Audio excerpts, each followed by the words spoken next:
Well, welcome to your Mountain Home Area Chamber of Commerce. I'm Eric Toddy, Director of Membership and Sales. We have our President and CEO, Danny Pugsley, over here, a host of volunteers, ambassadors, board members, and we're just here on a beautiful December day celebrating the grand opening of the Fork on the Square. We've got the technology powered by Arvis. We're very thankful for that. And let me introduce you to the owner of the Fork. We have Jason, and he's going to tell us all about what products and services you have to offer.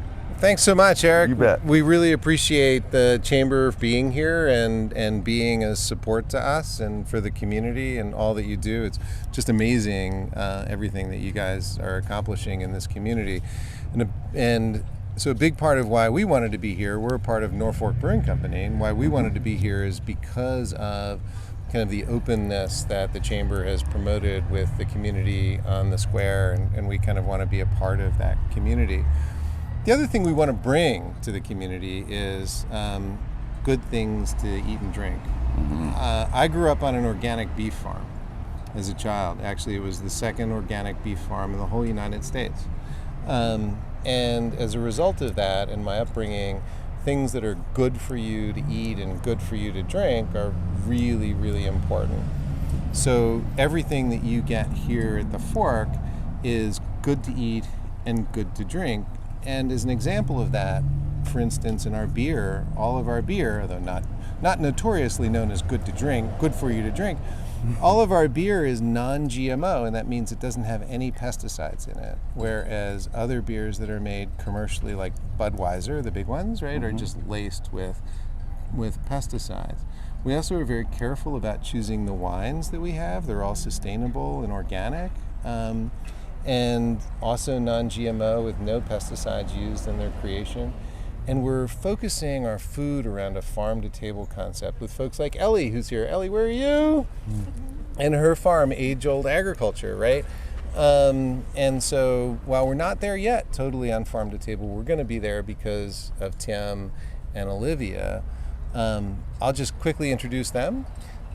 Tim is this amazing chef who's come from Chicago, and he worked at this restaurant called Painter's Row, which was one of the very best restaurants in the whole United States, and worked there for many, many years in an executive capacity. And so he's retiring to this community, and he's a treasure for us to have.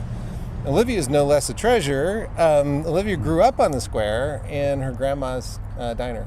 And so now she's cooking in our place and is our sous chef. So with that introduction, let me just hand the mic over and let them say a few things. Boy, you make it sound exciting. It's great to be here. What beautiful weather we have today. Just an honor to be here, an honor to be a part of this historic district, and being allowed to contribute to the growth and everyone's well-being. So I'm very happy to be here, and I look forward to meeting and interacting with everyone who comes into the restaurant. Thank you. And would you like to say something, Olivia? I guess if you're going to make me. All right. Well, like they mentioned before that I grew up on the square. My grandma owned a small cafe, Barb's Cafe. A lot of you may know. She had a big fro. You'd see it popping in the back. And I grew up learning how to do things in the kitchen. I've worked lots of fast food. I've worked lots of, retail. I've worked lots of, kitchens themselves. I have, feel pretty well rounded in that aspect. And I'm very grateful to be able to be here and be a part of this farm to table because I just love it so much. I grew up eating, out of our garden, out of, the lake that we, caught ourselves, and just, to be able to bring that to somebody else is pretty special, and I'm pretty excited to be here. Great. Well, thank you guys so much. We're so excited to have you here. And how about let's cut the ribbon? Let's do it. All right. And then on 1, 2, 3, cut it. Yeah.